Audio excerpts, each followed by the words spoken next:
and I'm with Anisha Prema. and we're here from the Guyana Economist. Today we're on the University of Guyana campus and we want to find out what the general population of the students here, what do they know about the Guyana Venezuela border issue?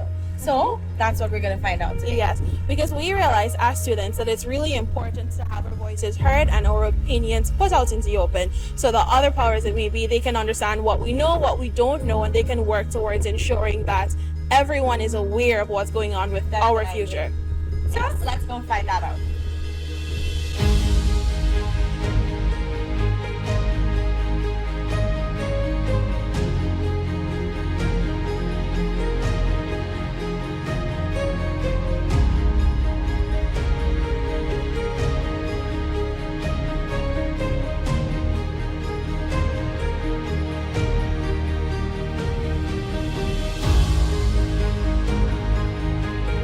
Good afternoon. I'm here with Good afternoon. My name is Sarah Houston and I am a second year pharmacy student here at the University of Guyana. So we're asking Sarah the same question that we've been asking so many University of Guyana students. What do you know about the Guyana Venezuela border issue? Okay, about the Guyana Venezuela border issue. Currently, I don't know much like in depth.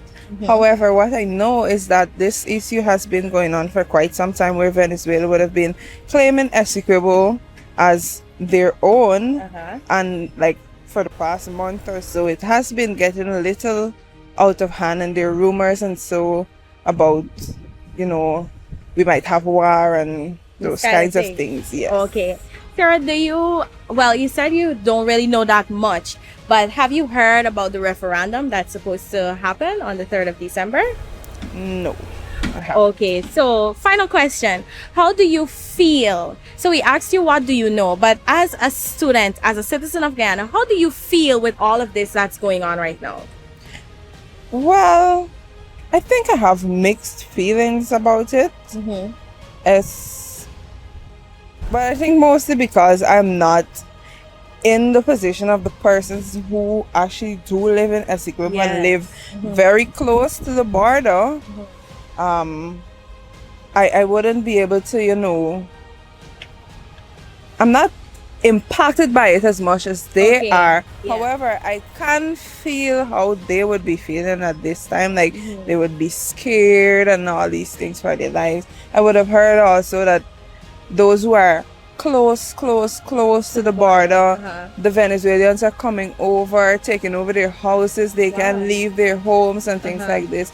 So I really do sympathize with those who Are directly affected. Okay. by this controversy. Okay, well, thank you so much for sharing your views.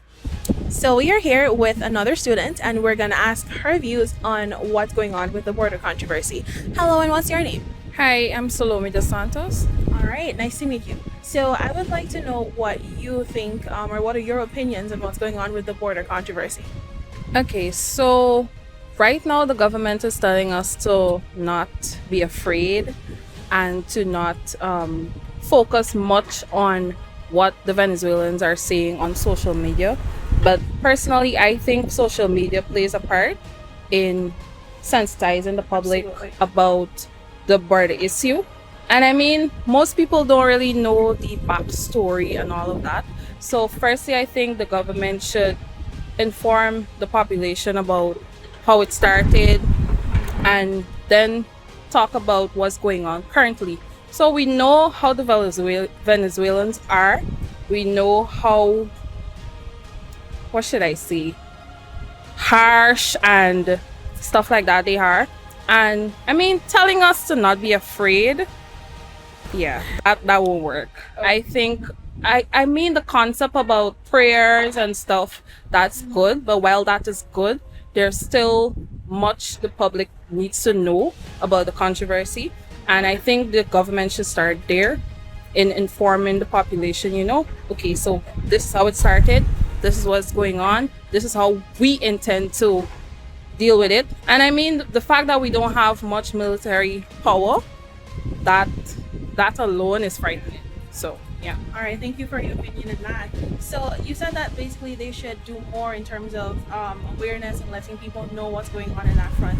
What's one thing that you think the government can start doing to make sure that people, especially the younger population, are aware of our stance on that issue and what we plan to do? The same social media that they're trying to tell us not to focus much on. I mean, who doesn't use Facebook? It's 2023. Everybody uses Facebook. We see what's going on, how radical the Venezuelans can get on TikTok. The government can do the same what you know videos. They could, did you know, stuff like that. Make it fun. Well, not really fun, but make it interesting so that people could actually learn, Great. Thank you so much for your input. You're welcome. So we're here again with another student, Akel, a civil engineering student, and we're going to ask him the question that we've been asking everyone. Good afternoon, Akel. What do you know about the Guyana Venezuela border issue? Well, not much. Okay. I hear that Venezuela is trying to fight Guyana for peace and land if it's Essequibo or some part of Essequibo. Uh-huh. And something with war here trending, but Okay. other than that, I don't know anything else about the situation. Okay, fair. Do you think the government is in a position to do something in terms of raising awareness to the general Guyanese populace? I think they're trying the best in terms of like they're all over Facebook and but I don't know. I don't know about it. They got like they got some stage set up and somebody actually talking in person. Okay. I got the crowd. I don't know if they're doing that. Okay, well, thank you very much. And these are the views of another UG student. All right, hello, and we are here with yet another student of the University of Guyana, and we are here to find out what his thoughts are on the issue at hand. What is your name, sir? My name is Clinton. All right, Clinton, nice to meet you. So, as a student, what are your thoughts on what's going on with the Venezuelan border controversy? Well, first of all, I'd just like to mention I'm actually not as well. I wasn't born in Guyana. I'm actually born outside of Guyana, but I come here to study as a student. And I actually have classmates who reside on that western or that eastern part of Guyana, who sometimes they would complain or worry about the threats or the type of encounters they have on a daily basis regards to information. Now, my perspective is I feel it's a case where more people should be enlightened. I acquired information or learned that it's times with this is a repetitive action. It's not something that happened for the first time, right? And not alone with Guyana, maybe in cases with Brazil. So it'd be a case where we never know what to expect, right?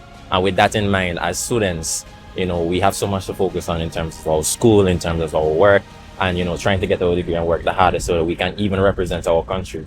So knowing that you have some type of threat like this, it kind of throws you off guard, mentally, I'd say, and even physically, and that can affect someone in the long run. And if it can start with just in the schools, we can imagine people who in the work system, even younger children, what they may think. They may drive different ideas into their head, wondering, okay, how might this even affect our future generation of children, etc., right? So all in all, I feel one thing that could help a lot is drawing a lot of information on the degree and specificity of the problem itself, right? And how this can be resolved, how this can be resolved in small steps and then progress into larger steps so that we can have a safer and a more, how should I say it, community where everybody's at peace and not always worrying, because peace drives the nation. Absolutely. Thank you so much for such a thorough answer. So you would have mentioned that we would have seen instances of this happening in other countries and other local regions. So do you think the government can draw from that ideas on what they can do to tackle this particular issue? And if they can, what is one thing that you think they can do? Well, I think if it's one thing, right, being a leader, you always have an opportunity to learn, right? So you can always take past situations that happen with other countries, right, and use that and apply it to your situation. And on the good authority and good leadership, you can find ways to find gaps in which you can implement that.